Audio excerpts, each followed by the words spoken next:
हिंदुओं को बांटने के लिए हिंदुओं को बांटा संघ ने। सुनो ध्यान से, हिंदू महासभा के नेता थे श्यामा प्रसाद मुखर्जी। श्यामा प्रसाद मुखर्जी को गांधी जी के कहने पर कैबिनेट में शामिल किया नेहरू ने। श्यामा प्रसाद मुखर्जी ने जब नेहरू लियाकत पैक्ट के बाद इस्तीफा दिया तो हिंदू महासभा ने उनको बुलाया। सावरकर थे उसके अध्यक्ष। सुनो, हिंदू महासभा को खत्म करने के लिए जनसंघ बना। सुन, ठीक ढंग से सुनो कैसे हिंदुओं को बांटा गया। हिंदू महासभा को खत्म करने के लिए जनसंघ बनाया गया।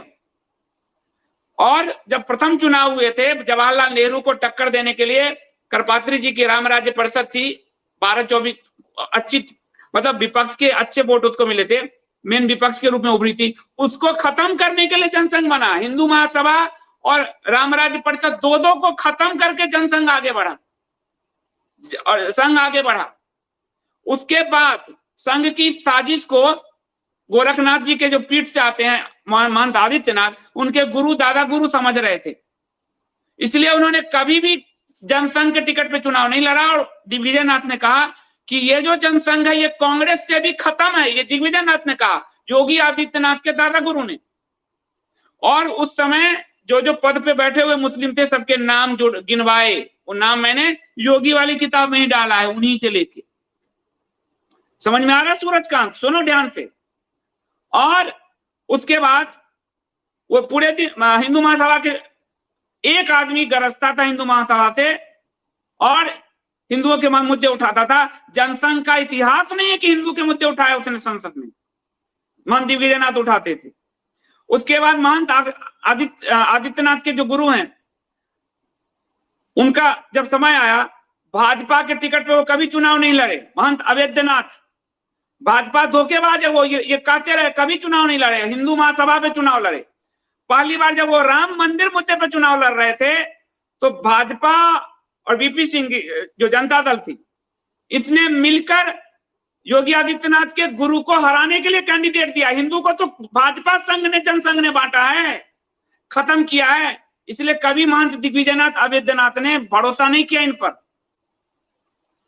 उनको वो राम मंदिर पर चुनाव लड़ रहे थे, उनको हराने के लिए कैंडिडेट दिया। तो वो पता भी है, अपने बाबा से पूछ लेना, अपने बाबूजी से पूछ लेना, कुछ मालूम भी है तुमको। हिंदुओं को बांटने के लिए कितना बड़ा काम किया।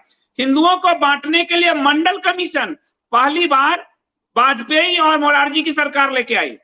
हिंदुओं को बांटने के लिए, बांटना पूछ रहा है ना तू, तो सुनो ध्यान से। हिंदुओं को बांटा मंडल कमीशन लाकर वाजपेयी और मोरारजी की सरकार ने, और उसको लागू किया अडवाणी और वीपी सिंह की सरकार ने।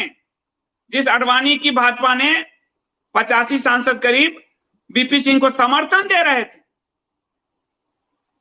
वो मंडल लागू किया। हिंदुओं को जात जात खंड खंड में बांट दिया। और उसका लाभ किसको दे रहे हैं भी? मुस्लिमों को। ओबीसी में मुस्लिम आरक्षण का रास्ता ढूंढा जो संविधान के विरुद्ध है। संविधान में कहा गया मजहब के आधार पर आरक्षण नहीं होगा। मुस्लिमों ईसाइयों को आरक्षण देने के लिए इसी भाजपा ने, जनसंघ ने रास्ता ढूंढा और हिंदुओं को बांटा। और हिंदुओं को कैसे बांटा? जब गृह मंत्री बनाया मुफ्ती को तो भाजपा 85 सांसद के साथ सपोर्ट कर रही थी। विरोध करती तो मुफ्ती नहीं बनते। मुफ्ती ने कुछ महीने में कश्मीर घाटी साफ करा दिया। ये हिंदुओं को बांटने वाली भाजपा ने सपोर्ट नहीं लिए वीपी सिंह से वापस। हिंदू मरते रहे कश्मीर में, सपोर्ट नहीं लिया वापस। इसलिए हिंदुओं को जितना डिवाइड भारत के इतिहास में भारतीय जनता पार्टी जनसंघ ने, संघ ने किया, उतना किसी ने नहीं किया। और अगर तुमको नहीं है मेरी बात पे भरोसा तो चला जा यूट्यूब पे और जा राज्यसभा के डिस्कशन में सुशील मोदी के बयान पर।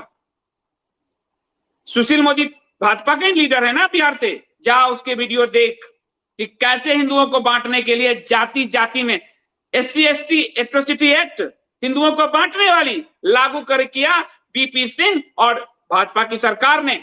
और उस एट्रोसिटी एक्ट को और मजबूत किया, बिना जांच के लोगों को उठाने का अधिकार दिया। और 22 अपराध से 47 अपराध हिंदुओं को खंड खंड में तोड़ने के लिए ये मोदी सरकार ने किया। और कितना सुनेगा? तुझे तो फैक्ट दे रहा हूं। शर्म होगा तो जाके जांच करेगा कि संदीप देव को लानत मलानत करने के लिए सर्च करता हूं तो बुद्धि जग जाएगी। और बेशर्म होगा तो बेशर्मी करता रहेगा। कुतर्क तो है नहीं, कुतर्क है नहीं। मास्टर स्ट्रोकवादियों के बाद सारी कुतर्क ही है, न तर्क है न तथ्य है। एक भी फैक्ट चेक करने की हिम्मत भी नहीं है, औकात भी नहीं है, सर्च करने की क्षमता भी नहीं। तो हिंदुओं को जितना आजादी के बाद डिवाइड किया है संघ जनसंघ भाजपा ने, उतना किसी ने नहीं किया। तुम्हें मंडल कमीशन से लेकर, हिंदू महासभा को खत्म करने से लेकर, रामराज परिषद को खत्म करने से लेकर, शंकराचार्यों के खिलाफ नकली शंकराचार्य खड़े करने से लेकर, कश्मीर जेनोसाइड से लेकर, अभी मणिपुर में हिंदुओं के पलायन से लेकर, बंगाल में हिंदुओं के पलायन से लेकर, कितने जुड़वाओं सूरजकांत बेशर्म, कितने जुड़वाओं फैक्ट, बताया ना कितने जुड़वाओं फैक्ट। पर तुम्हें तो